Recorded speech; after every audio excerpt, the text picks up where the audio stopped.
आज के इस वीडियो में हम देखने जा रहे हैं महान्यायवादी और सीएजी कैग। ठीक है, सीएजी और महान्यायवादी, इसके पॉलिटी के पीवाईक्यू इसमें देखेंगे और हम देखेंगे कितने प्रीवियस ईयर से पेपर आए हैं। ये वन लाइनर है, इसमें आपको है ना बस वन लाइनर में फैक्ट पता चलेंगे और इस सब कुछ फालतू की चीज़ें हटा करके बस उस क्वेश्चन और उसका आंसर है, जिससे आपको याद करने में आसानी रहेगी। तो ये सारे याद कर लेने हैं आपको। चलिए पहले शुरू करते हैं। भारत सरकार को कानूनी विषयों पर परामर्श देता है। तो कानूनी विषयों पर परामर्श कौन देता है? ऐसा कौन बंदा है जो भारत सरकार को परामर्श देगा कानूनी विषयों पर? तो वो होता है अटॉर्नी जनरल। अटॉर्नी जनरल जो होता है वो आपको कानूनी विषयों पर परामर्श देता है। अब राष्ट्रपति के पश्चात प्रसाद पर्यंत अपना पद धारण करता है तो भारत का महान्यायवादी। ये राष्ट्रपति के प्रसाद पर्यंत ही पद धारण करता है, राष्ट्रपति इसे कभी भी हटा सकते हैं। भारत के महान्यायवादी को नियुक्त किया जाता है। महान्यायवादी को कौन नियुक्त करता है? तो ये नियुक्त करते हैं राष्ट्रपति। फिर भारत सरकार का प्रथम विधि अधिकारी समझा जाता है। प्रथम विधि अधिकारी जो समझा जाता है वो होता है आपका महान्यायवादी। अगला है, अपने कर्तव्यों के पालन में भारत के राज्य क्षेत्र में सभी न्यायालयों में सुनवाई का अधिकार होगा। राज्य क्षेत्र में, भारत के राज्य क्षेत्र में सुनवाई का अधिकार किसको होता है? ये महान्यायवादी को होता है। फिर भारत के महान्यायवादी अटॉर्नी जनरल के विषय में सही है। ठीक है, तो भारत के महान्यायवादी के बारे में क्या सही है कि वह भारत के राष्ट्रपति द्वारा नियुक्त किया जाता है, अभी हमने देख लिया। दूसरा है, उसमें वही योग्यताएं होनी चाहिए जो सर्वोच्च न्यायालय के न्यायाधीश की होती हैं। अगला है, संसद के दोनों सदनों में बोलने, अन्य कार्रवाइयों में सम्मिलित होने और किसी भी संसदीय कमेटी का सदस्य होने। ये संसदीय कमेटी का सदस्य होने, ये सारे जो अधिकार हैं, परंतु उसे वोट देने का अधिकार नहीं है। तो ये आपका भारत के अटॉर्नी जनरल को, इसे ना सब कुछ अधिकार होता है, बस वोट देने का अधिकार नहीं होता। फिर है भारत का महान्यायवादी लोकसभा की कार्यवाही में भाग ले सकता है। अभी हमने देखा भाग ले सकता है, लोकसभा की किसी समिति का सदस्य हो सकता है और लोकसभा में बोल सकता है। बस क्या नहीं कर सकता? वोट नहीं दे सकता। ठीक है, वोट नहीं दे सकता और बाकी सभी काम कर सकता है। अगला है सॉलिसिटर जनरल। सॉलिसिटर जनरल होता है कानूनी या न्यायिक सलाहकार। फिर है, कानूनी विषयों पर राज्य सरकार को परामर्श देता है। तो राज्य सरकार को कौन परामर्श देगा? एडवोकेट जनरल, महाधिवक्ता। तो ये देते हैं आपको महाधिवक्ता। फिर भारत के नियंत्रक और महालेखा परीक्षक की नियुक्ति कौन करता है? अब नियंत्रक और महालेखा परीक्षक पर आ गए, तो ये भी करते हैं राष्ट्रपति द्वारा, इनकी नियुक्ति होती है। भारत के नियंत्रक और मालिका परीक्षक की नियुक्ति होती है।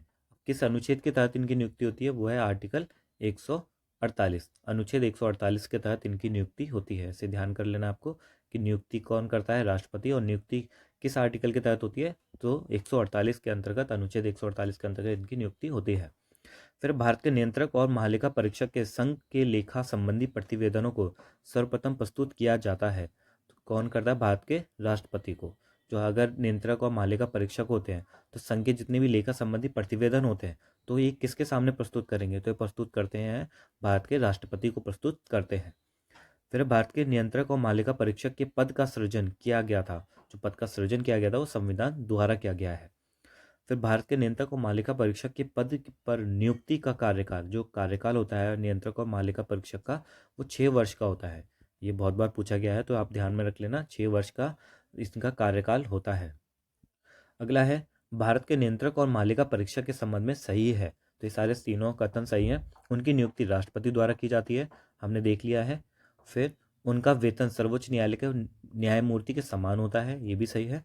फिर सेवानिवृत्ति के पश्चात वह किसी अन्य सरकारी सेवा के अयोग्य हो जाते हैं, यानी उन्हें दूसरा सरकारी सेवा नहीं मिलेगी, तो ये भी सही है। भारत के नियंत्रक और मालिका परीक्षक द्वारा पालन किया जाता है। तो किसका पालन किया जाता है?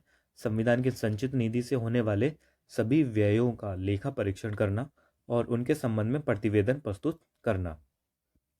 ये यहाँ पर काम बता दिए गए हैं। तो पहला काम हमने देख लिया, संचित निधि से क्या करना? सभी व्ययों का लेखा परीक्षण करना और उनके संबंध में प्रतिवेदन प्रस्तुत करना। फिर दूसरा है, आकस्मिकता निधि और लोक लेखाओं से होने वाले सभी व्ययों की लेखा परीक्षा करना। सभी जितने भी व्यय होते हैं उनकी लेखा परीक्षा करता है और उनके संबंध में प्रतिवेदन प्रस्तुत करता है। तो दोनों तीनों हो गए यहाँ पर, संचित निधि भी हो गई, आकस्मिक निधि हो गई और लोक लेखा हो गई। सभी का जो भी आप व्यय कर रहे हो, व्ययों का लेखा परीक्षण करता है। तो तीनों यहाँ पर निधि हो गई हैं।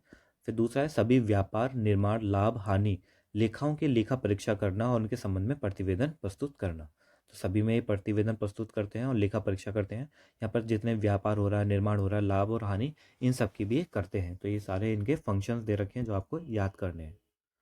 अगला है, लोक निधि के फलोत्पाद और आशातीत प्रयोग को सुरक्षित करने के साथ साथ भारत में नियंत्रक और मालिका परीक्षक के कार्यकाल का महत्व क्या है। तो यहाँ पर कैग का जो महत्व पूछा गया है कि एक तो होता है कि भाई ये वो क्या करते हैं, सुरक्षित करते हैं लोक निधि के फलोत्पादक और आशातीत प्रयोग को सुनिश्चित करते हैं, यानी इसकी समीक्षा करते हैं। तो इसके बाद और भी क्या इसका महत्व है, तो यह कैग की मंत्रालय द्वारा कार्यान्वित परियोजनाओं या कार्यक्रमों पर जारी किए गए प्रतिवेदनों पर लोक लेखा समिति विचार विमर्श करती है। तो पहला तो ये हो गया कि जो लोक लेखा समिति होती है वो इनके प्रतिवेदनों पर विचार करती है। दूसरा, कैग के प्रतिवेदनों से मिली जानकारी के आधार पर जांचकर्ता एजेंसियां उन लोगों के विरुद्ध आरोप दाखिल कर सकते हैं जिन्होंने लोक निधि प्रबंधन में कानून का उल्लंघन किया हो। यानी अगर इनकी रिपोर्ट से पता चलता है अगर कुछ घपला वगैरह हुआ, तो ये जो होती हैं जांचकर्ता जो एजेंसियां होती हैं उन लोगों पर क्या लगाती हैं, प्रतिबंध लगा देती हैं और आरोप दाखिल करती हैं। अगला देखते हैं, नियंत्रक एवं मालिका परीक्षक की टीका टिप्पणी पर उचित कार्रवाई करने की अंतिम जिम्मेदारी किसकी होती है, तो ये संसद की होती है। अंतिम जिम्मेदारी, टीका टिप्पणी पर उचित कार्रवाई करने की अंतिम जिम्मेदारी संसद की होती है। फिर संसद में लोक लेखा समिति की बैठकों में उपस्थित रहता है। तो कौन उपस्थित रहता है, तो भारत के नियंत्रक और महालेखा परीक्षक ये लोक लेखा समिति की बैठकों में उपस्थित रहते हैं। अभी हमने देखा कि लोक लेखा समिति इनकी रिपोर्ट पर क्या करती है, विचार विमर्श करती है। तो यही वाला यहाँ पर है। तो लोक लेखा भारत के नियंत्रक और महालेखा परीक्षक लोक लेखा समिति की बैठकों में उपस्थित रहते हैं। अगला है, नियंत्रक एवं लेखा परीक्षक की नियुक्ति राष्ट्रपति द्वारा होती है। अपने पद से उसे हटाया जाता है। तो कौन उसे हटा सकता है, नियुक्ति तो राष्ट्रपति कर रहे हैं, लेकिन हटाते कौन है, तो हटाते हैं संसद के दोनों सदनों के संबोधन पर उन्हें हटाया जाता है।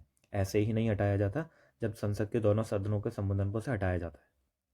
फिर भारत के नियंत्रक और मालिकागार एक मित्र और मार्गदर्शक होता है किसका, लोक लेखा समिति का। हमने 2 बार देख लिया है लोक लेखा समिति का, ये अपने प्रतिवेदन प्रस्तुत करते हैं। तो 1971 का संशोधन महालेखा नियंत्रक की कर्तव्य शक्तियों और सेवा स्थिति अधिनियम लेखांकन और लेखा परीक्षक को पृथक करता है और सीएजी की लेखों की तैयारी के उत्तरदायित्व से मुक्ति देता है। यह संशोधन किया गया था, तो ये किया गया था 1976 में। तो 1971 का जो संशोधन अधिनियम है वो आपका आया था 1976 में।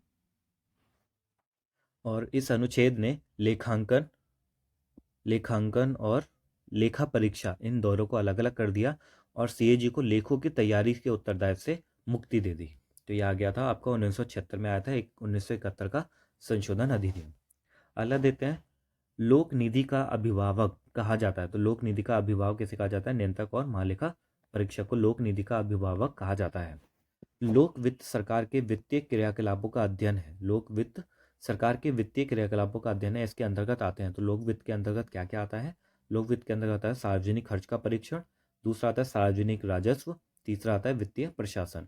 तो पूछा जा सकता है अगली बार आपसे ये ऑप्शन ना दे करके कि सरकार के वित्तीय क्रियाकलापों का अध्ययन को क्या कहा जाता है, तो उसको कहा जाता है लोक वित्त कहा जाता है। यहाँ हमारा होता है या 8 मिनट में पॉलिटी के पीवाईक्यू, महान्यायवादी और सीएजी से जो भी प्रश्न आए थे वो हमने सभी देख लिए हैं। हम इसके बाद आईएएस में जो प्रश्न आए थे वो भी देखेंगे। इसमें कुछ ही प्रश्न है जो आईएएस में आए थे, बाकी जो पूरे सीरीज लेकर के आऊँगा मैं पूरा, जिसमें भी पीवाईक्यू आईएएस के पीवाईक्यू आए थे उसको देखेंगे। चलिए मिलते हैं अगली वीडियो में, तब तक के लिए बाय बाय।